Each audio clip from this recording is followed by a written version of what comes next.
மல்லையாவோட ஒரு சமீபத்திய நேர்காணல் பத்தி நாம இன்னைக்கு ஆழமா பார்க்க போறோம். வாங்க இந்த உரையாடலுக்குள்ள போகலாம். குறிப்பா அவரோட அந்த பகாட்டான இமேஜ், கிங்ஃபிஷர் பீர், பர்கர் பெயின்ஸ் மாதிரி பிசினஸ் வெற்றிகள், அப்புறம் கிங்ஃபிஷர் ஏர்லைன்ஸ் எப்படி ஆரம்பிச்சதுன்னு அவர் சொல்றத கேட்கலாம். ஆமா, இது ராஜ் ஷாமானிக்கு மலையா கொடுத்த பதில்கள் அடிப்படையில் இருக்கு. அவர் எப்படி அவரோட செயல்களை தன்னை சுத்தி வந்த அந்த பிம்பங்களை பார்க்கறாருன்னு நீங்க நேரடியா புரிஞ்சுக்க இது உதவும். கண்டிப்பா. ஆனா இது முழுக்க மல்லையாவோட பார்வைங்கிறத நாம ஞாபகம் வச்சுக்கணும். நிச்சயமா. சரி, முதல்ல அந்த பகாட்டானவர்ங்கிற இமேஜ்ல இருந்து ஆரம்பிக்கலாமா?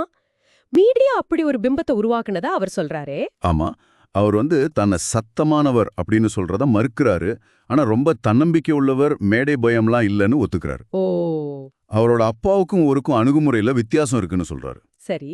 இந்த வாழ்க்கை முறைக்கு காரணம் 28 வயசுலயே பெரிய கம்பெனி பொறுப்புக்கு வந்ததுதான் அப்படிங்கிறாரு.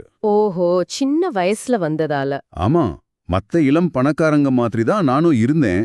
ஆனா மீடியா வெளிச்சம் அதை பெருசா காட்டிடுச்சுன்னு அவர் தரப்புல சொல்றாரு. அந்த கிங் ஆஃப் குட் டைம்ஸ் பட்டம் பத்தி கூட சொன்னாரு.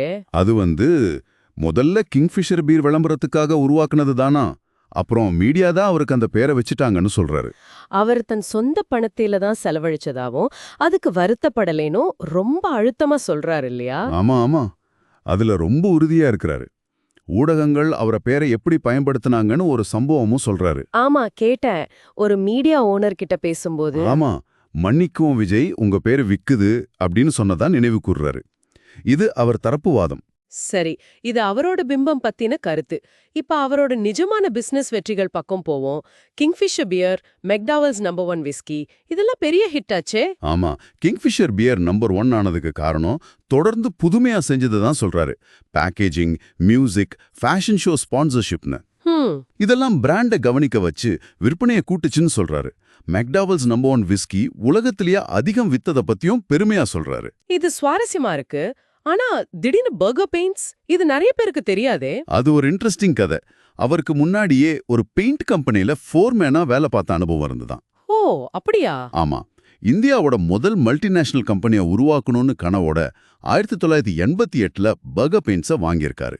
சரி. அப்புறம் பல நாடுகள்ல ஐபிஓ விட்டு அந்த பணத்துல கடனை அடைச்சு கடைசியா 1996ல நல்ல லாபத்துக்கு வித்துட்டாரு. ஓஹோ, இது முழுக்க தன் சொந்த சம்பாத்தியம்னு அவங்க அம்மா கிட்ட பெருமையா சொன்னதாவும் சொல்றாரு.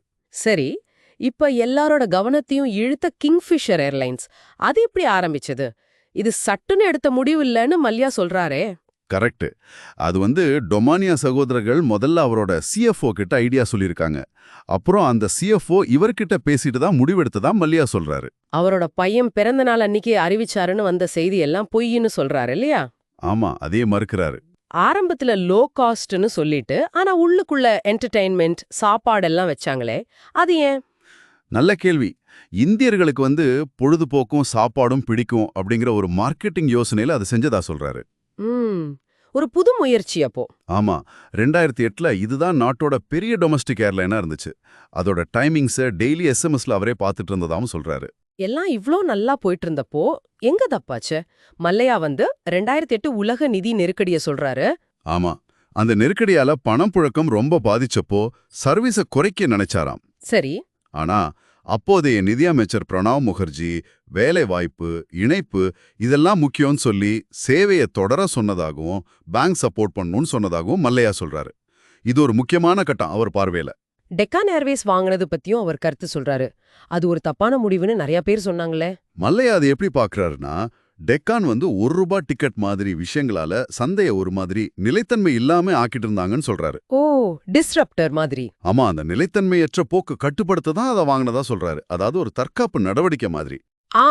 இன்னைக்கு விஜய் மல்லையாவோட பார்வையில அவரோட இமேஜ், பிசினஸ் வெற்றிகள், கிங்ஃபிஷர் ஏர்லைன்ஸ் ஆரம்பம், அப்புறம் அந்த நெருக்கடியோட தொடக்கம் பத்தின அவருடைய விளக்கங்களை நீங்க கேட்டீங்க. இது அவர் சொல்ற கதை. இப்போ உங்களுக்கான ஒரு சிந்தனை. மல்லையா பாத்தீங்கன்னா அவர் மேல இருக்கிற பொது பிம்பத்துக்கும் சரி, கிங்ஃபிஷர் ஏர்லைன்ஸ் பிரச்சனைக்கும் சரி, மீடியா, அரசாங்கத்தோட ஆலோசனை, உலக பொருளாதார சூழல்னு வெளிக்காரணங்களே அதிகம் சொல்றாரு. ஆமா, இவ்வளவு பெரிய நிதி இழப்புகள், பொதுமக்களோட நம்பிக்கையை இது சம்பந்தப்பட்ட ஒரு விஷயத்துல ஒரு தனிநபர் இப்படி சொல்ற விளக்கங்களுக்கு நாம எந்த அளவுக்கு முக்கியத்துவம் கொடுக்கணும்? அது ஒரு நல்ல கேள்வி. இன்னொரு பக்கம் ஆடிட் செய்யப்பட்ட கணக்கு வழக்குகள், ஆவணங்கள், நடந்த விளைவுகள் என்ன சொல்லுது? இது ரெண்டையும் நாம எப்படி ஒப்பிட்டு பார்த்து ஒரு புரிதலுக்கு வர்றது? இது நீங்க யோசிக்க வேண்டிய ஒரு முக்கியமான விஷயம்.